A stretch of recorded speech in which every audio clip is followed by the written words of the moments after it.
All right, everybody, welcome back to Versus Live, sponsored by Carnox Chairs. We are back here with our third and final round of Hogaak Against the World. This match will be the Mythic Championship 4 winning deck and similar lists with Dom Harvey taking down SCG Columbus this last weekend. Yep. Tron won it all. But Hogaak had still the highest win percentage amongst decks at the Mythic Championship by quite a large margin. And honestly, it should have been 2 lists in the top 8, but there was a bit of a misplay on the side of my teammate and good friend Yelger Wiegerschma against the Mono Red Phoenix list, so there should have been 2 in there. But you know, Tron has been putting up results, and this new Karn list, Karn the Creator lists Tron, which is just basically a flashback Tron from 2 years ago, I think is a lot better against the metagame, and I think maybe Karn the Creator was just a little bit of a trap right now, and we're gonna find out. Yeah, I know.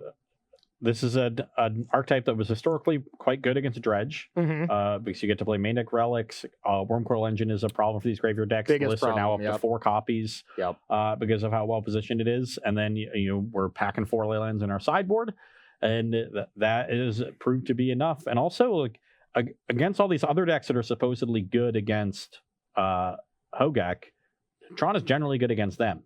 Yeah, you know, it's quite good against the Urza deck. Hardened Scales, I'm not sure how that matchup goes. It's auto lose for Tron. It's really bad. It does not seem great for Tron. Yeah. Though it did win that matchup in the finals of the Mythic Championship. Yeah. So which was crazy. Yeah.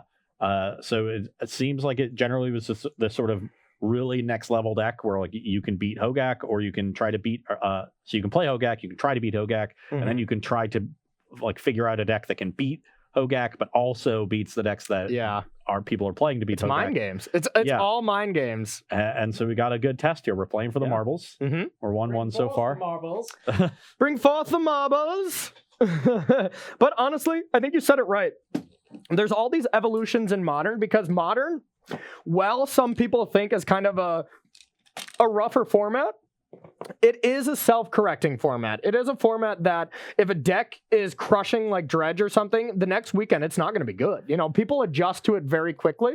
Standard gets adjustments very quick as well, but there's nothing where there's a clear best deck all the time. All the decks are just really close, and there's about those intricate little edges. But Modern is about these huge advantages and trying to beat the decks that won the weekend before. And it's kind of a mind game if people are going to try to beat those decks, or if you want to beat the decks to beat the decks, you know? Yeah, that's how Modern gets when the linear decks are on top. When the non-linear decks are on top, then you get more of the subtleties that you see in Standard. And right now we have a non-linear deck on top, and so there's this wave of decks that supposedly have a good matchup against it. You know, we saw Hardened Scales take down. It was pretty impressive in match 1. We saw the Urza deck not be as impressive, though Mulda 5 did play into that. And then we'll see how this Tron deck does, and then it sort of comes down to which of those decks ends up being best in that smaller field once all of Hogaak's good matchups go away. And then it looks like Tron might be the top dog in that field, which makes it a very good choice. It's hard to ever say that Urza lands are bad. You know, I mean, it's just doing such ridiculous things at such an early stage of the mana. The London Mulligan rule probably benefits Tron the most out of any other deck. And I mean, that's just a recipe for success. Agreed. All right. So you are first, huh? Yeah, now I get to be on the play. Right. Get to turn 3 Tron right after you Hogaak me. And usually that's not enough, but it's your 8th mana that terrifies me, because then you have Ugin, Oblivion Stone. You know, I mean, there's a lot of trouble to be had then. At least Hogaak has 7 CMC, so you got to throw the Ugin away to deal with it. That's true. That's true. This is definitely not going to be a keep. You know, we have 2 Stirrings and 2 Tron lands, but in order to play the Stirrings, we'll have to play a 4, so that delays us automatically till turn 4, and we don't have a payoff. So we're like not guaranteed to even turn 4 it. We're definitely not going to turn 3 Tron, and we don't have a payoff immediately. Just too many missing pieces. Okay. So hopefully, if we look at my hand, the first thing we're hoping for is that Ross goes to 5. But after that, we're gonna keep this hand. Now this does need help. We don't have the perfect turn 2 Hogaak. We do have ways to make it possible. But this hand just has too much utility to want to ship this back. If you're mulliganing these kind of hands, you're being a little too picky. Yeah, like I said, this is not an 8 out of 10, or this is not a 10 out of 10, but it is an 8 out of 10, so we're going to keep. Yeah. the low end of the keep scale. Advantage bar, advantage marbles sliding slightly closer with this mulligan. I'm playing Tron. Mulligan doesn't That's true. doesn't do a whole lot. So the one fun thing about mulliganing when I played Mythic Championship London, I was playing a deck that benefited from mulliganing because I was playing actual dread. So I would mull to 6 and I'd have like a creeping chill. And I'm like, yes, I would love to put this away, you know? So what does this hand do? We'll probably start on a star sphere and then crack at turn 2, hope to find another Tron land, and that sets up turn 3 Tron, but that's 2 draws to an 8-outer. We're on a 53 card deck, so 45 squared is 2025. I just picture that meme of all the numbers going across. And then what? 53 squared is 3025 minus 220 plus 4. And I'm over here The just formula just floats by. and I'm over here just going creature plus 5 equals Hogaak. I don't think the odds are good enough, but we're going to take a second mulligan. Yeah, I'm just casting Hogaak on turn 2. Ross is over here, you know, doing the foil method. That is literally what I was doing. So We got any questions while Ross is mulliganing to Oblivion? Yes. From Randazi, how many Veil of Summer are correct for a Legacy Elves sideboard? Ooh, I mean, I would assume 3. I think the card is good. Like, obviously, I'm not the Legacy player, so I'm not the expert here, but I think 1 mana interaction in Legacy is obviously like what you need to be doing. And I mean, if the card, the card just serves so much of a purpose. It's a green counter spell that draws you a card. So I would assume 3, but not my area of expertise. What do you think, Ross? not a card I want to actually have a lot of, because the way the decks are attacking you now in Legacy is a lot more removal heavy. Like Plague Engineers and stuff Plague like that. Engineers, Yeah. Renin 6s, Yeah. and that stuff. And, you can play through counterspells by just jamming threat after threat after threat. You can play through removal that way, but you can't play through removal by having, this ineffectual card against a lot of different removal. Yeah, when they go to like Fatal Push your stuff, then it's good. But it's only a specific subset of removal that it stops. So I'd rather just have like a proactive way to gain card advantage and just work through and grind through the and I mean, removal. Fatal Pushing elves and stuff is not how you win, because elves go, 2 to 3 threats a turn, and if you're 1-for-1 basis, it doesn't seem like it. I didn't even know like elves was still a deck in Legacy, to be fair. It's a fringe deck. So Okay. second mulligan here from the Tron side of things. Hopefully we get a nice 5. Well, this hand certainly has one thing going for it. We would definitely be putting these back. But I'm not sure how good it's going to be. But given that I think we have a pretty good chance of just like turn 4ing Tron, and then we have multiple ways to disrupt. I think this is a keep. It's not a great hand though. So let's start on Urza's Tower, Relic of Progenitus. Okay. You can go. All right. So now with that piece of disruption in play, if I just put a land to the graveyard right now, it just gets exiled for relics. So if we want to take a quick peek at my hand here, if I play one of these lands, it gains no value. So I think I'm actually going to start on this and save the sack land for later. Sure, it's a little bit of pain, but it's not that big of a deal. Yeah. Your turn. Not a matchup where your life total is relevant. No. So you're at 19. Okay, let's play a Forest and an Ancient Stirrings. Yep. And I will take the Urza's Mine. Okay. Goes to my hand, and I'll pass the turn. All right, so now we get to put Ross in a very, very fun position. So I will sack this. So with that on the stack, I will tap Relic targeting you. Okay, and he did it right. He did it right. I'm going to go to 16. Sure. Get yourself a Blood Crypt. Yep. All right. Now I am pretty sure I'm just going to pop off this Satyr Wayfinder here. Now there is another option that I just try to get a little bit more aggressive here, which is reasonable. It definitely is reasonable. But I think we'll just get Satyr Wayfinder down. So I'll go to 15. All right, so we got some looting. We did hit a land, and I will use it. All right, and then I'll attack. I go to 19. Okay, your turn. So can't cast Hogaak or anything because I would only have 4 cards in the graveyard. Yeah, I got 6 in hand. So now we're in a tight spot vis-a-vis this relic, because I think I want to tap out for Oblivion Stone next turn, which means I won't be able to pop it. And if I sit here and just sort of use the relic naturally, Corey has time to like flashback some lootings and fix his hand that way.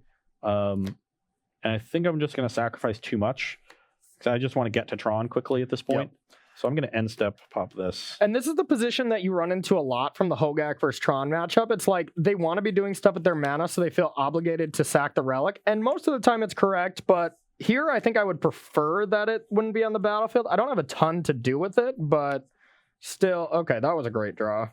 So we're going to start with a supplier. We're going to try to get some cards going here. 1, 2, 3. All right, nothing great there. Now, I think I actually want to try to dig more with Stitcher Supplier. This is usually something you don't want to do, is get rid of your resources that would tap for Hogaak. But in the Tron matchup and with Stone coming out, I just want to be able to try to find my explosive draws. And nothing great. That was quite bad. 6 bricks. Love it. Love it. All right. And then we'll play this Cliffs. And now let's see. I'm gonna take some time to think this out here, because this I think is a very crucial turn. More than likely, with the mulligan to 5, Ross won't be able to activate that next turn, but easily could. I think we're just gonna go with 2 grave crawlers. Pressure it, even if they get destroyed, not that big of a deal. I'll go to 14 and I'll get in there for 3. So you're at 14, I'll go to 16. Okay, your turn. Down to 3 cards in hand. Yep. So not a great explosive draw. We really wanted to hit a Hogaak there. Maybe it didn't even matter, but you're up. So we're not drawing any more ways to tutor for lands here, which is unfortunate. Okay. So we were actually staring down lethal next turn.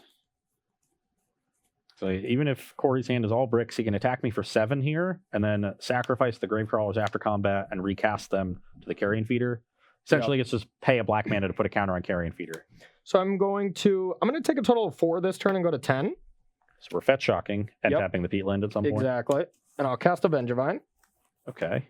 So now we get to attack for 11. Yes. That'll bring me to 5. And do we want to go to 4? I think 4 is important. Or wait, no, that's the same. thing. Yeah. Okay, your turn. Yeah, 4 would be important. 4 would be. Vengevine would be lethal, So but you're at 5. got me to 5, so I need to draw a land here. Woo! Pressure. Any way to tutor for a land is fine too. And I'm not that terrified of Ugin because I can sack everything to Carrion Feeder. Carrion Feeder is insanely important against Tron. Exiling all my stuff is not cool, man. We drew Chromatic Star, so now we need to find Tron. We need to find Tron Piece or Sylvan Scrying. Tron. Or Stirrings. I'll make a green. Okay. No, we found Wormcoil Engine. All right. Yep. Tron just sometimes does Tron things. And I didn't have a perfect draw, but I had a draw that put pressure on. Like, I was basically just like a Jund aggro deck here because he did do a great job of controlling the things that worked with my graveyard. I got a little unlucky with the 6 cards from the Stitcher Supplier not seeing anything, you know? I mean, even a Bloodghast, Vengevine, anything like that would have been great. Yeah. But I just didn't get there. Okay, we are going to take a short break here while we get sideboarding set up. Corey up a game, very close to tasting marbles for the first time. Oh, not literally? Yeah, you're not supposed to eat them. Oh, okay. You mean metaphorically tasting Yes. them. Okay. I misunderstood the rules. Yeah, do not lick the marbles. Do we need a sign that says do not lick the marbles? I mean, I don't see rules in here, so yeah. You're one of those people. That's why you see like weird signs at the zoo, like, and you know, like somebody did the stupid thing that the sign says. Don't slap the llamas. Yeah, yes. that was me when I was a child. Yeah, of course. That Corey is the reason those signs exist.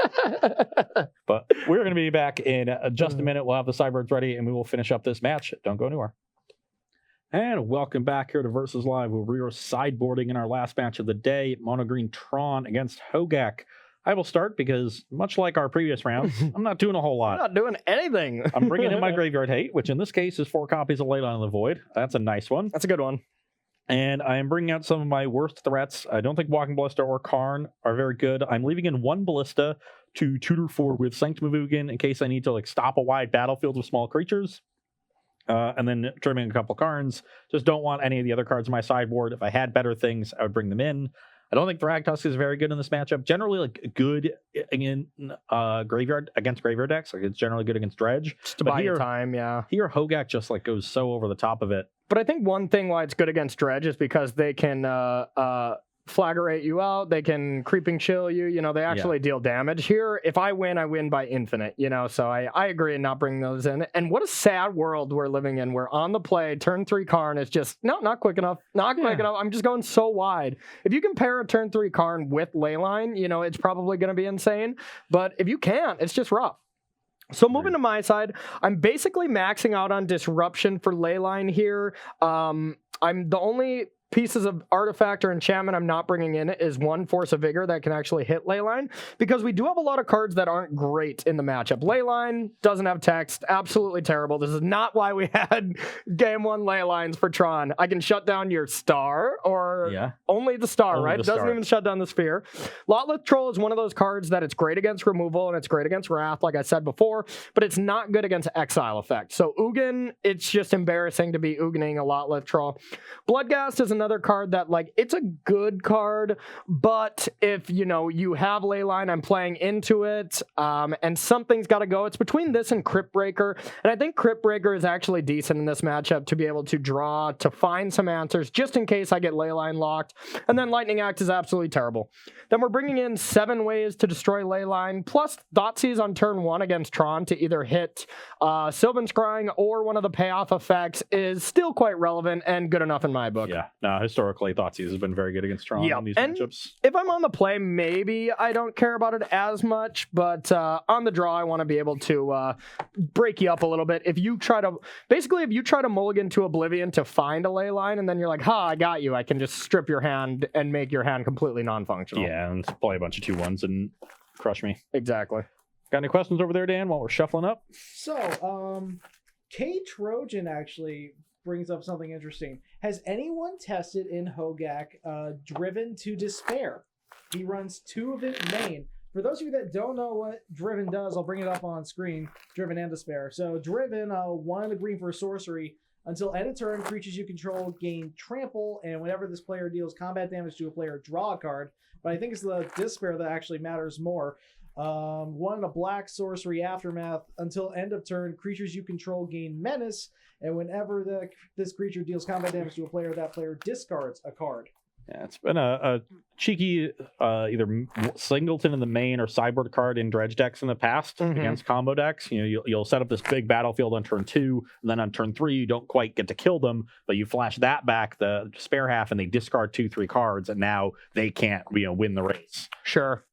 Sure, but it doesn't solve the problem of dealing with a Leyline or a Rest in Peace in the matchups that they're going to have it. Yeah. And it's just, like, if you draw that when they have a Leyline out or something and you're not able to actually generate stuff on the battlefield, it just seems like a wasted slot. And the Hogaak deck is actually, like, really tight on slots when you have to be bringing in 6 or 7 ways to deal with artifacts and enchantments. So I don't think it's good enough, and I think Hogaak's powerful enough to just stick to its game plan, which is stop them from Leylining and resting piecing and then just winning. Yeah, Driven to Despair has historically been a card that they use in matchups where there's not a lot of hate, but your opponent is just trying to race you. And that's why they don't have hate, because they think they can just trump you and win with their own game plan. Yeah. And so it gives you a way to stop them from goldfishing you in a really powerful one-shot effect.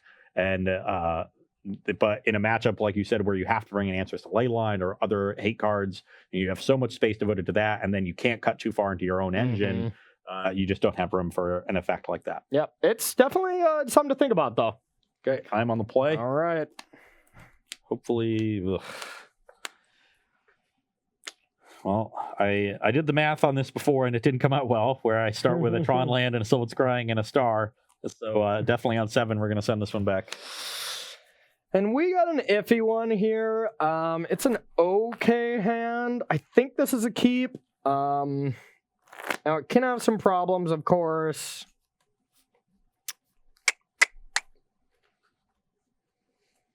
I think we're going to try it. We're going to test her out. I love when my opponent does that. They like sit there and think and then decide to keep. And then lose 4 turns later. It's usually a sign that they've convinced themselves to keep a bad hand. Yeah. I've gotten to the point where if I'm still thinking about my decision in 30 seconds in, I just mulligan every time. Smart. Every time. Yeah, but you're always mulliganing to like Curious Obsession and stuff. So Yeah. Do we got another question while we're waiting for Ross? Mulligan to the deck cards your decks are named after. Yeah.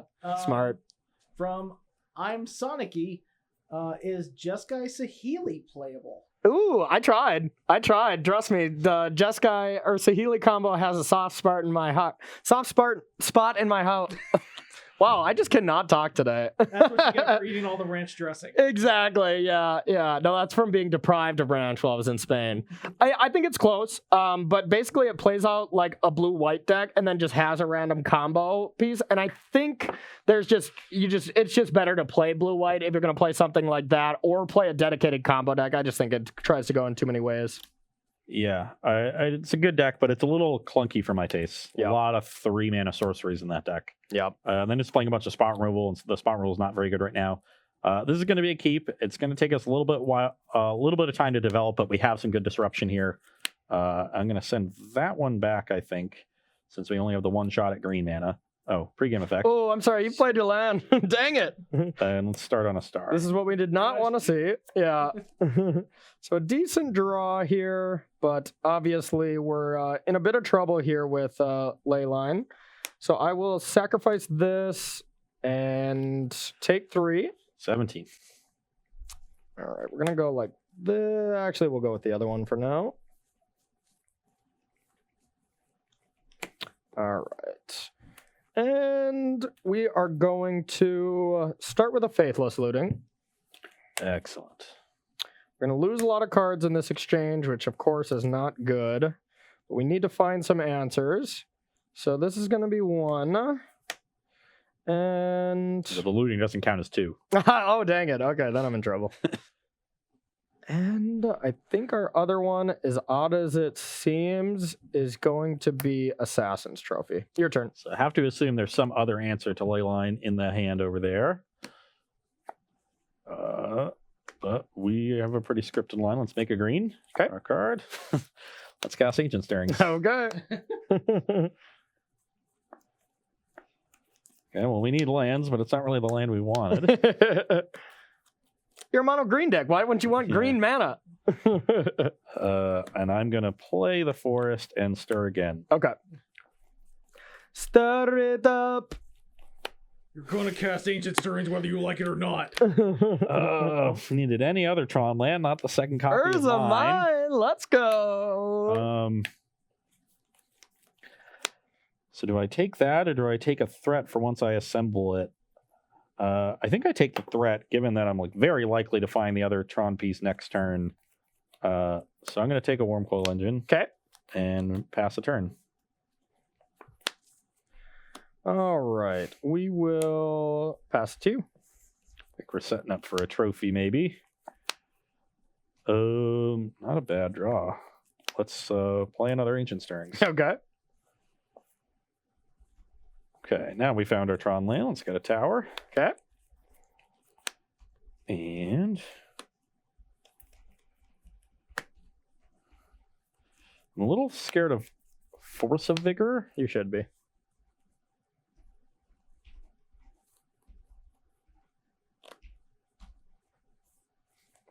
So if I'm scared of Force of Vigor, maybe I just play nothing.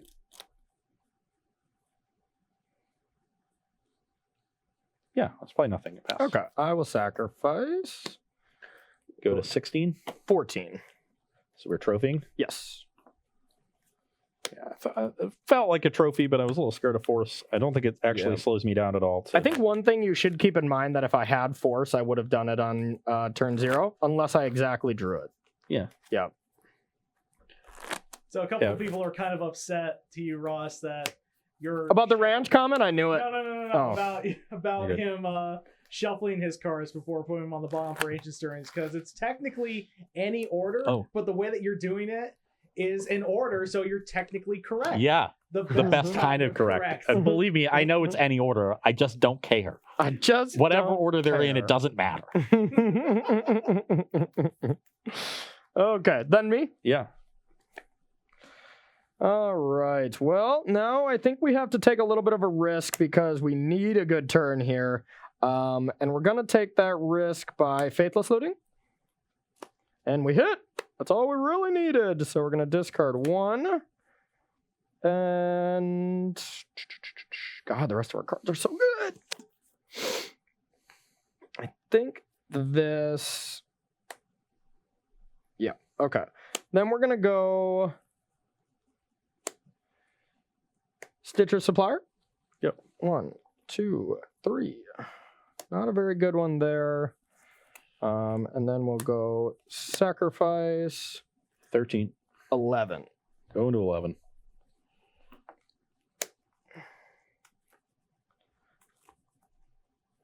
All right. There's that for you. Oh, yeah, what am I doing? Then Feeder. Bring back Venji.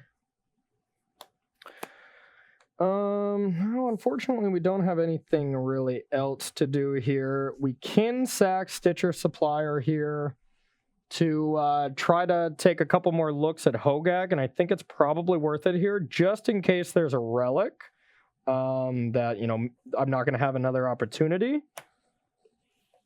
3 random spins at it. It's only a 1/1 right now. All right, we're going to do it. We're feeling like getting lucky. 1, 2, 3. And we did it. We did it. We did it, y'all. 3, 4, and 5. The Gak is back. Your turn. Got 2 in hand. 2 in hand, yep. Guess who's back? Back again. Hogaak's back. Tell a friend. Yeah, so I guess we got pretty punished for taking the conservative line that we did. Did you not play a relic? Didn't play a map. Okay. Yeah, that would have been a blowout. Then I'd be able. I would have, after you trophy, I'd be able to end step, crack the map. I played an interesting match against Oliver Tamaiko where I played my 3rd land tapped, and then he Assassin's Trophied my Leyline, and then I could have Force of Vigored his Leyline. But I played it tapped, so I punished myself pretty severely. Okay, well, we're going to get our Tron assembled. You have 2 in hand. 2. And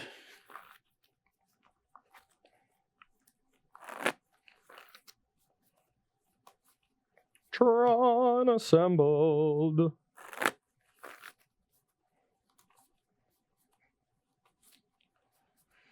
And you search for the power plant, right? yes. Okay. I will play a relic with 1 floating, Sure. and I will pass the turn. All right. You just need to stop this. This second Vengevine could potentially create lethal. If Corey casts 2 creatures, brings it back, sacks those 2 creatures to feeder, that's 20.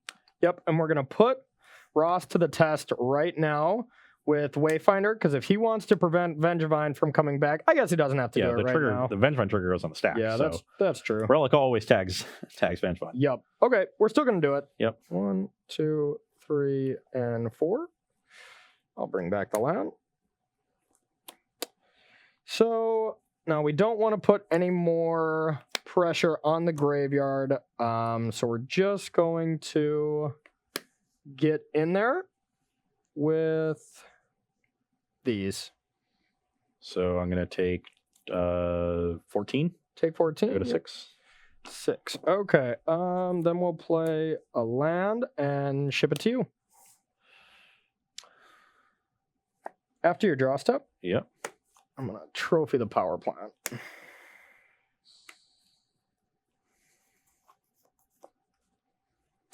Now we're doing this to try to shut off Oblivion Stone or Ugin, forcing Ross to have it.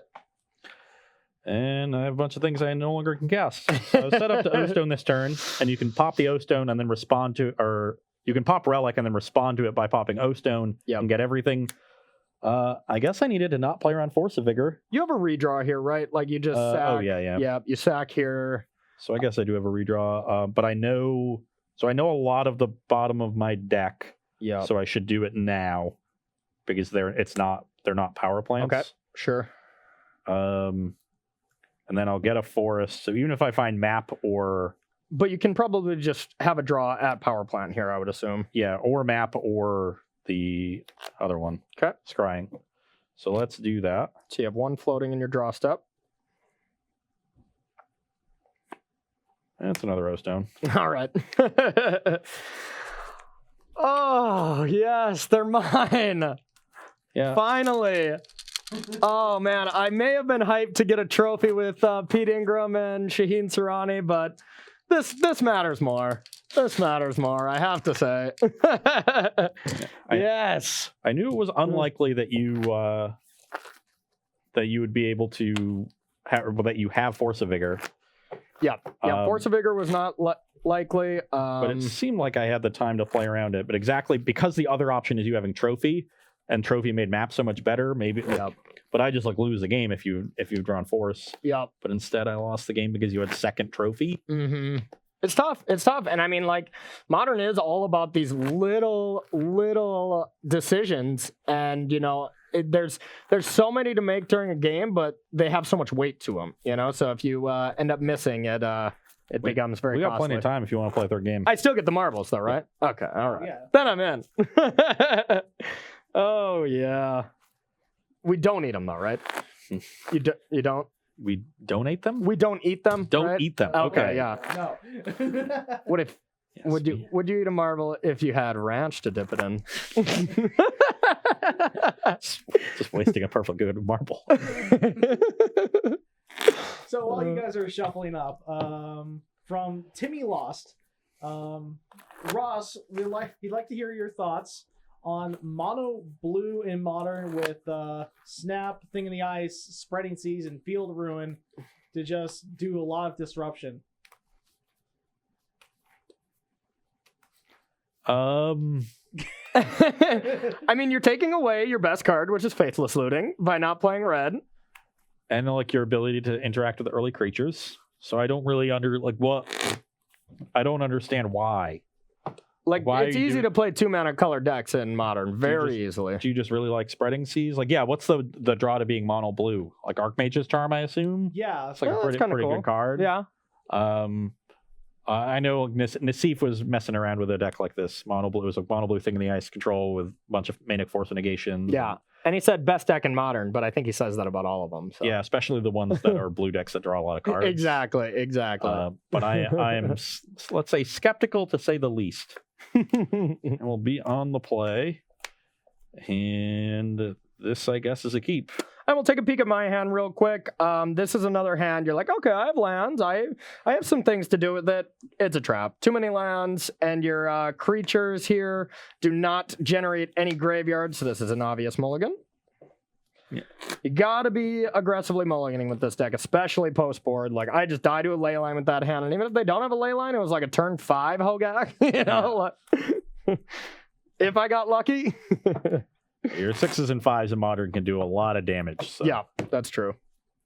Hell, your 4s can even do pretty decent. All right, this one's already much better. So we're going to keep.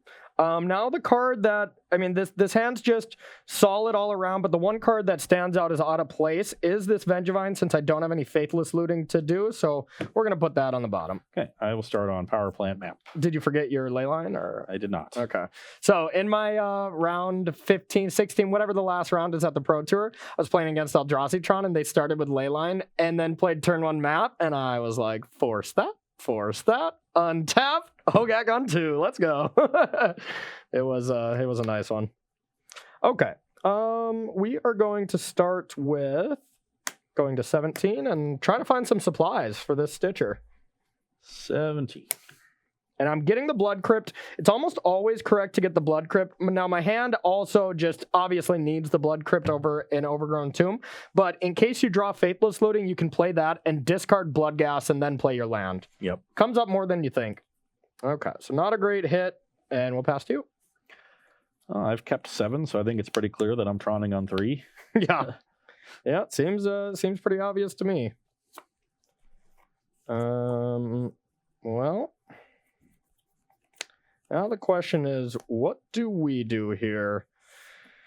So now we have our option here. If we want to take one more look at my hand here, I can either do this, which is hard to argue, or we do this. Well,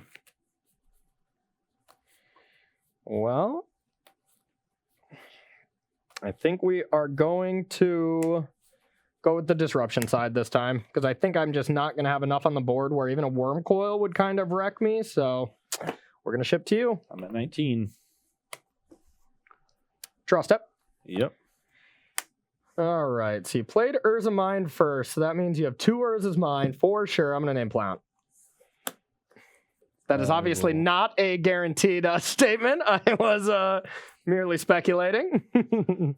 Let's find a forest, and so for sure keeps him off Tron this turn. Realistically, there's still going to be a turn 4 Tron. I mean, Ross doesn't need that much to do so. Expedition map. Yep. You're up. Okay. Now we are going to have to go for the Hogaak, even though it's just not even that great right now.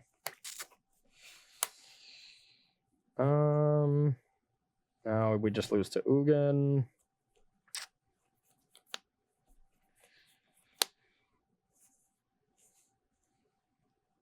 Well, let's go like this. And a Gak like this. And then pass to you. I don't think there's a point in trying to overextend right now. I'd rather just try to get rid of Peatland and maybe draw something for the inevitable Ugin or whatever shenanigans is about to kill me. Many shenanigans. I've got a power plant. Still at 19, so we can take this hit pretty easily, I would say. Yep. You got 2 in hand? I got 2. Let's play power plant. Tron! And I guess that might change things. Yeah, seems better. Let's play Craddock Star and Worm Coil. Okay. You can go. Seems reasonable. I will sacrifice this. Ooh, that's a good sign. All right. Not great. We're going to start with a Crypt Breaker. Sure. And I will draw a card. You're at 16. 16, you're right. All right. not what we wanted. Hogaak trading in right now is quite bad. I think I need to try to find a little bit of help, so I'm going to sacrifice. Yep. Flip over some magic cards. Help from the yard, please. There's a Gravecrawler. How much does that help? Not too much, but not dead. We'll bring back a crawler. I'll attack with Hogaak.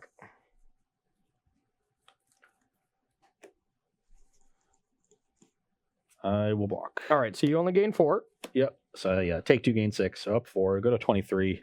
Get some worms. I will sacrifice. Go to 15. Yep. And the only reason I did this is because Hogaak is coming back. Otherwise, I would have never made this attack because it's just a bad exchange right now. Oops. All right. Feeder. Pass to you. Okay. End step. Let's cycle this. Okay.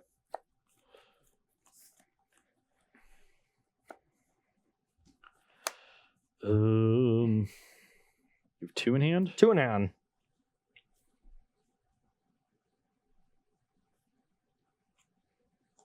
This is a tough spot because there's so many spells that are bad for us right now. We end with being 23 life. Like, there's no way I can even win next turn.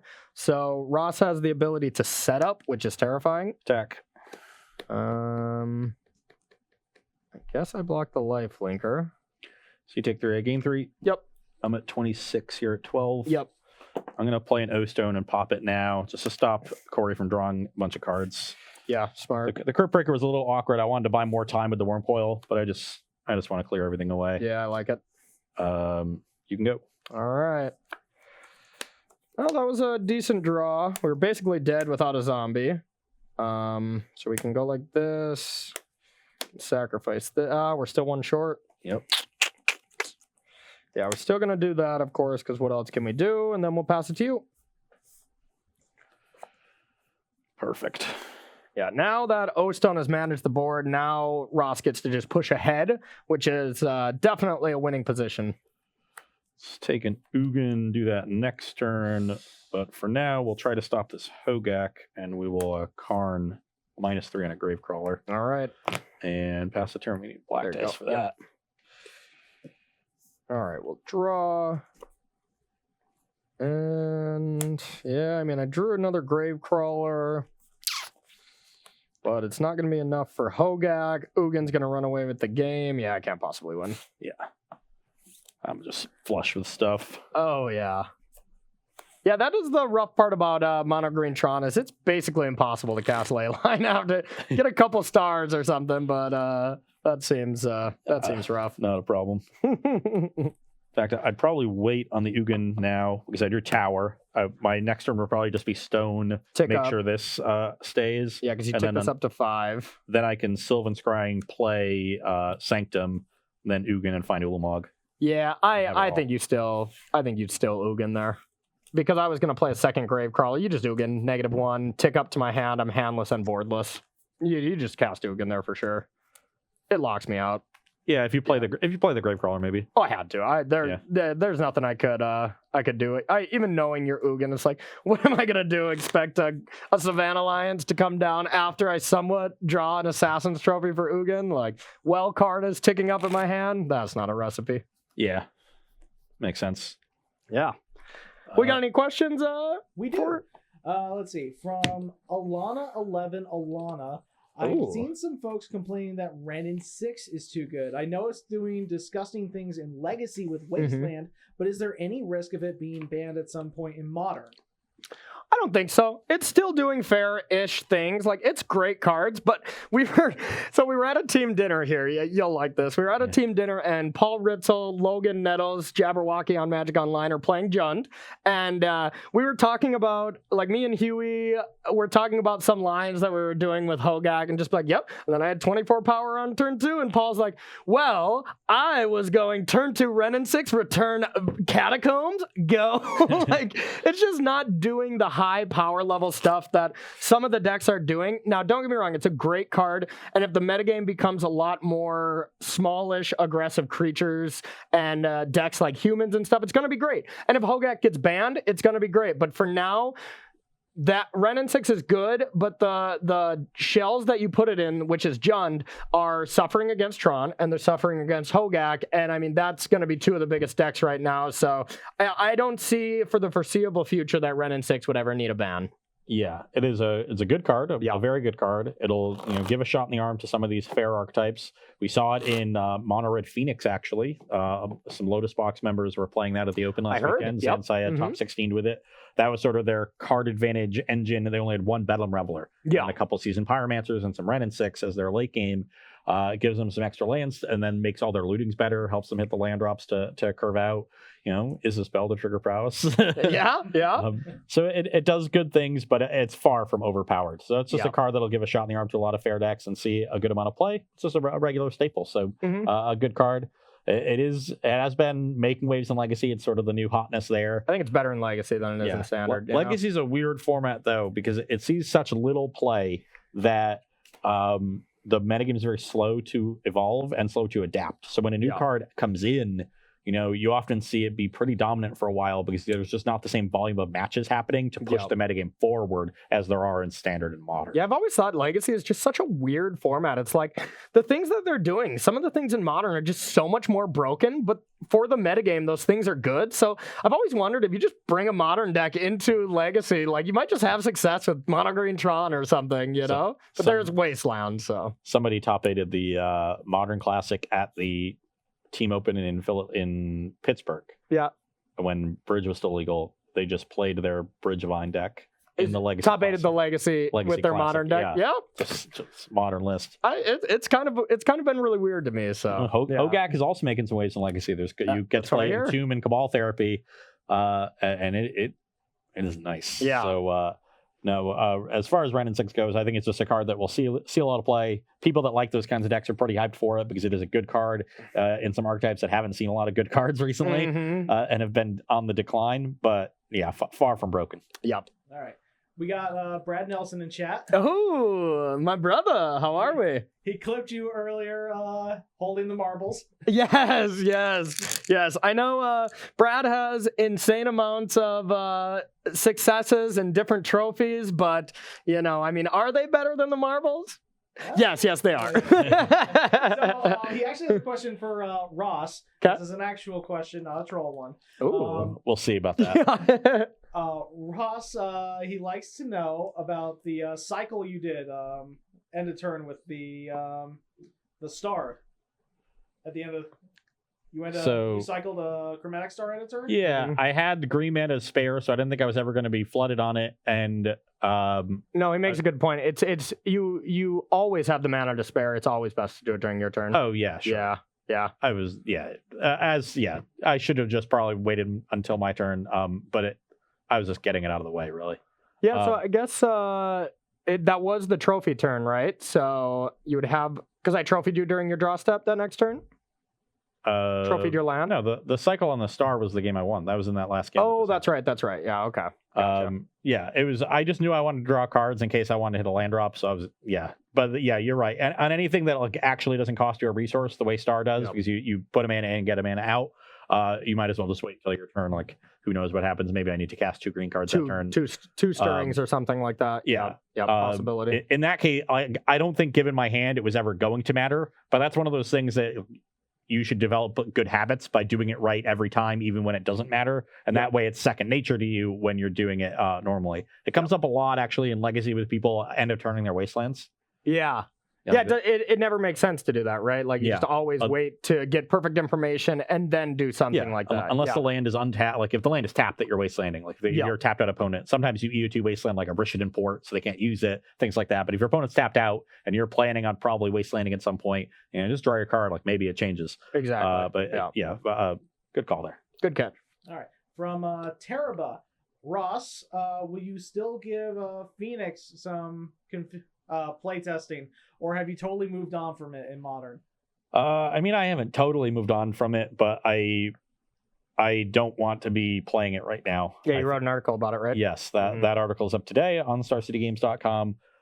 Various reasons why the deck is bad, and some of them are going to persist even if Hogaak gets banned.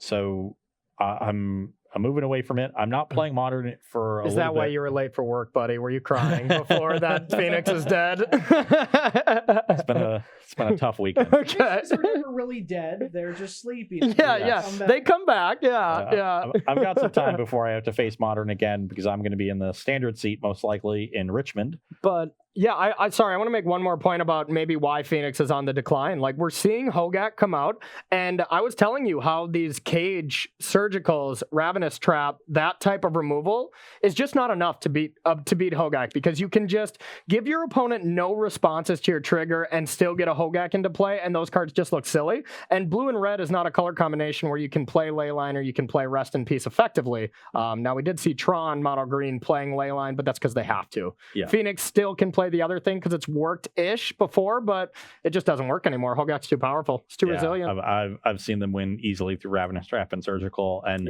normally your plan against big creatures like Hogaak is to bounce them back to your hand with Thing in the Ice, but then when you recast it, it's an 8/8 versus the 7/8 Awoken Horror, which is also awkward. Yeah.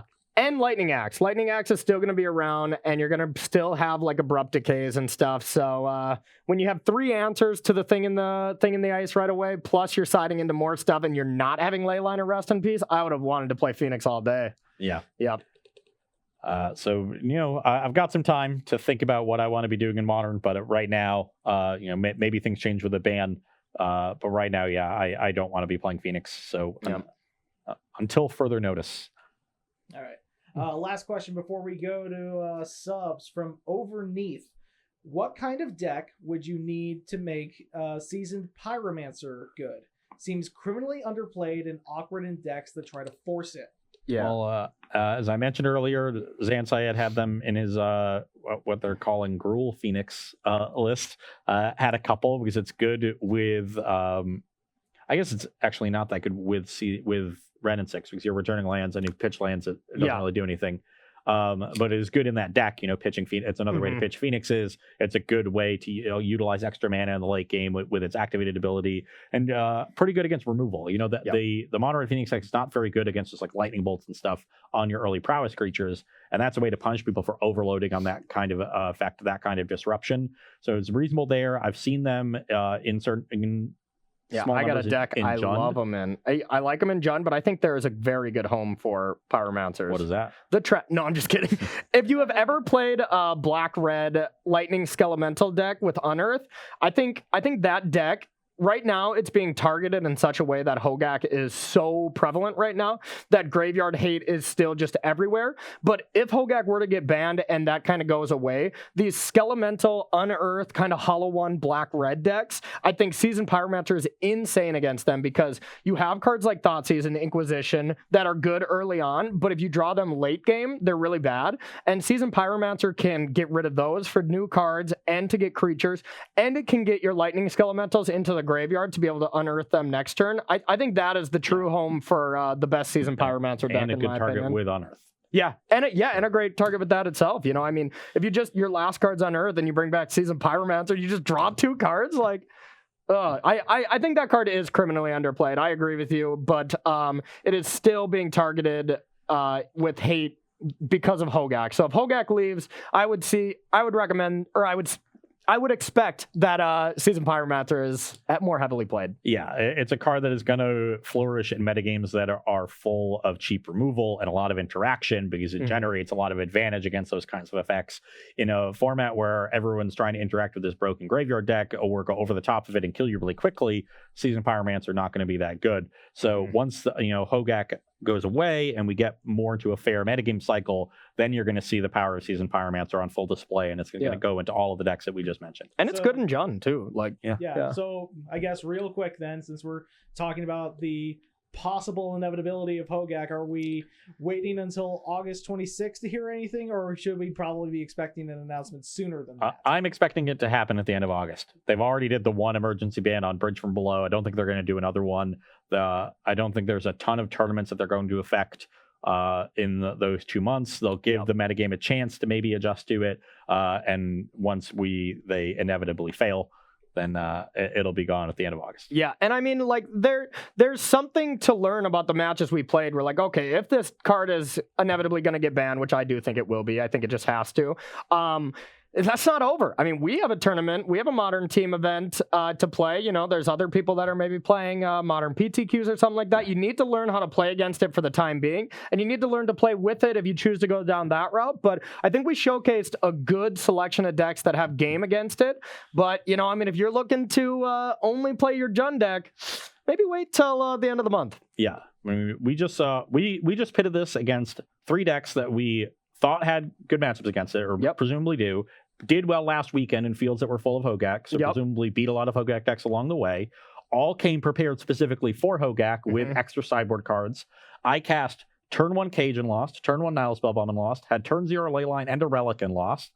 And you came out, it was close, so it was 5-4 in games. I think I made a slight mistake in game 2 with Tron, so maybe it ends up 5-4 in my way if I play perfectly. Maybe. But if with the entire deck as stacked against Corey as possible, you're still winning 45% of your matches, and then against the other people that aren't as prepared, you're crushing them.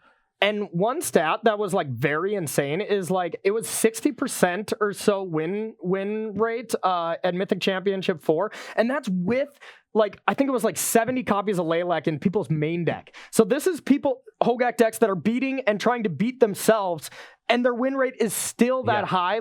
It just shows, even if it didn't take down any of the tournaments, don't be fooled by these stats. Hogaak is broken, and it is doing broken things, and it's going to be crushing your FNM or SCG near you. All right. Okay, we got some subs over there to wrap up the show. Woo! Got some subs. So we got Quest of subscriber for the first month. Thank you. Choice Is that, 19. is that Quest of or Quest Love? Quest Dove. Quest Quest Love is, oh my god. Oh, dude, I love the Quest roots. So Choice 19 resubscribed with a tier 1 sub for its 40th month. Thank you. Damn. So many months. So many Damn. months. We got to break up the meme again. Yeah. Guy Fieri Ball coming in from Flavortown. Woo! 6-month resub. MOC Barashin Prime sub for his 5th month. Keep up the great work. And finally, Airborne 17th resubscribed with a Prime sub for 5th month. Come for the magic. Stay for the ranch discussion. Oh yeah, he's from the Midwest. Everything was going really good for me, and then I badmouthed Ranch, and I lost 4 games in a row. Coincidence? No. Coincidence? I think not. You mess with the ranch, you get ranched. It still sucks. Don't eat it. But that is how we're going to end this show. Thanks for coming. Thanks for all of our subs. Corey and Todd will be back in these chairs on Thursday. Don't know where they're going to bring you, but it's going to be awesome. We got a couple weeks without a lot of tournaments coming up, so we get to brew up some fun themed days on Versus Live here for y'all. So if you've got any ideas, you can get to us on Twitter. I'm at Ross Hunneds. I'm at Corey Baumeister. Yep. And thanks to Dan in the booth doing the directing, making sure the show runs smoothly. We will see y'all on Thursday. Bye-bye.